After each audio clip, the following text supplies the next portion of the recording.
Salut à toutes et à tous et bienvenue dans Unknown Games, émission qui en plus de complètement pomper le nom de la web-série de In The Panda vous présente des jeux que vous ne connaissez probablement pas. Et je dis probablement pas parce que je ne suis pas dans votre tête, pas dans ta tête à toi qui regarde cette vidéo, donc je ne peux pas prévoir si tu connais le jeu ou pas. Voilà, c'est un peu le problème. Bref. Aujourd'hui, et pour fêter ce premier épisode, on ne va pas parler ni de 1, ni de 2, mais bien de 3 jeux, putain!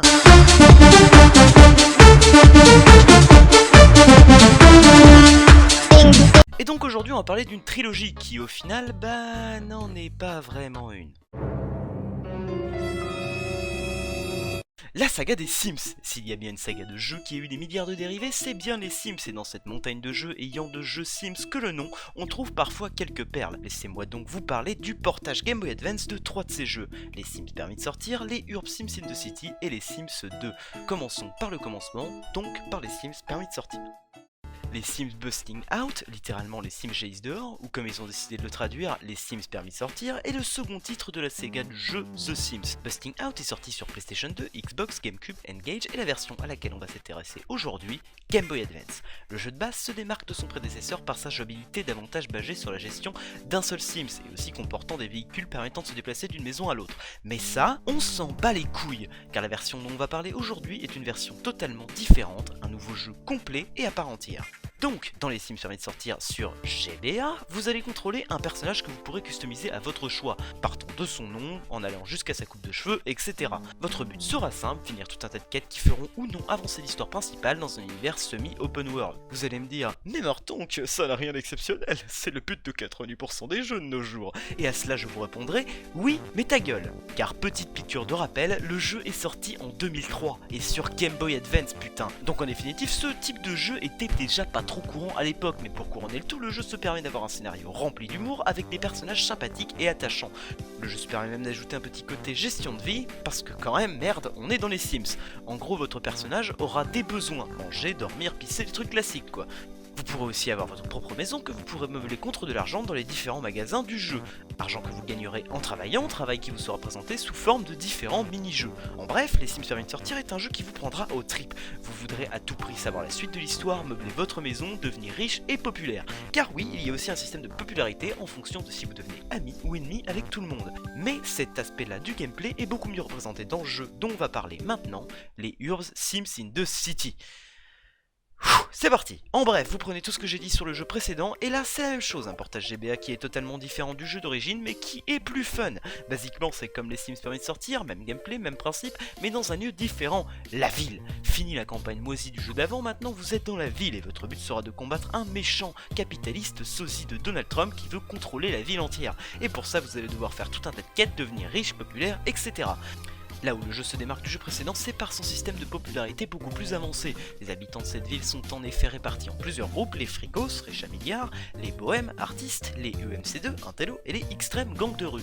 Chacun des groupes vous fera jouer une partie différente. Chaque groupe, en excluant le joueur, est composé de 4 membres, dont un chef. Dans cet opus, les différentes aptitudes de votre Sims pourront aussi être développées, la force, la logique, le charisme, la mécanique, la créativité, en pratiquant diverses activités comme parler devant un miroir ou faire des haltères. Vous pourrez aussi acheter des Gizzles, qui sont des power-up pour votre Sims. Un peu partout dans la ville sont cachées de petites billes au nombre de 3 qui permettront d'acheter un power-up au club Gizzles. Les Gizzles que l'on peut acheter seront déterminés par un quiz de personnalité au début du jeu.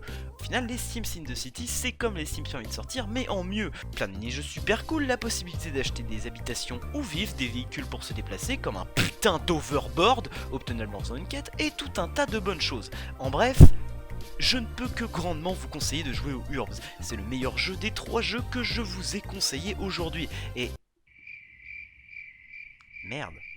Je vous ai pas parlé du 3e jeu. Merde. Bon. En bref, le 3e jeu, donc les Sims 2, c'est exactement le même jeu que les 2 jeux que je vous ai présentés juste avant. Même principe, même gameplay, etc. On l'a déjà vu. Sauf que ça se passe dans un désert et que l'histoire est complètement chelou. En bref, celui-là, je vous le conseille pas beaucoup, je l'ai pas trop aimé. Mais il est cool quand même et suit les 2 autres. Je veux dire, ça reste le même principe de jeu et si vous avez été fan des 2 premiers, il est probable que vous ayez envie de faire celui-là juste pour le lol. Mais je vous conseille principalement de jouer aux Urbz. Si cette chronique a eu un seul but et un seul intérêt, c'est de vous faire jouer aux Urbz. les Sims permet de sortir, c'est cool, les Sims 2 c'est cool, mais les Urbs c'est encore mieux. Ce jeu là, il est au-dessus des deux autres. Et si vous vous dites, ah mais c'est sur Game Boy Advance, j'ai pas de Game Boy Advance, le jeu est aussi disponible sur DS. Il y a eu un portage qui a été fait de ce jeu sur Nintendo DS, c'est pour vous dire à quel point ce jeu est cool. D'ailleurs dans la version DS, je crois qu'il y a quelques trucs en plus. En bref, je ne peux que vous conseiller de jouer aux Urbs, jouer aux Urbs, jouer aux Urbs, jouer aux Urbs, parce que c'est cool, c'est fun, c'est drôle, et ce jeu il est cool putain. C'était Martin pour ce premier épisode de Huck No Games, j'espère que ça vous a plu, n'hésitez pas à me donner quelques critiques dans les commentaires, si jamais il y a un problème ou quelque chose que vous avez constaté dans la vidéo qui vous gêne, n'hésitez pas à me le dire. C'est ma première mission, donc j'essaye de faire du mieux que je peux, donc si vous avez des conseils, n'hésitez pas à me les donner en commentaire. Et n'hésitez surtout pas à jouer au jeu dont je vous ai parlé aujourd'hui, putain, jouez aux Urbs, ce jeu est cool. C'était Martin.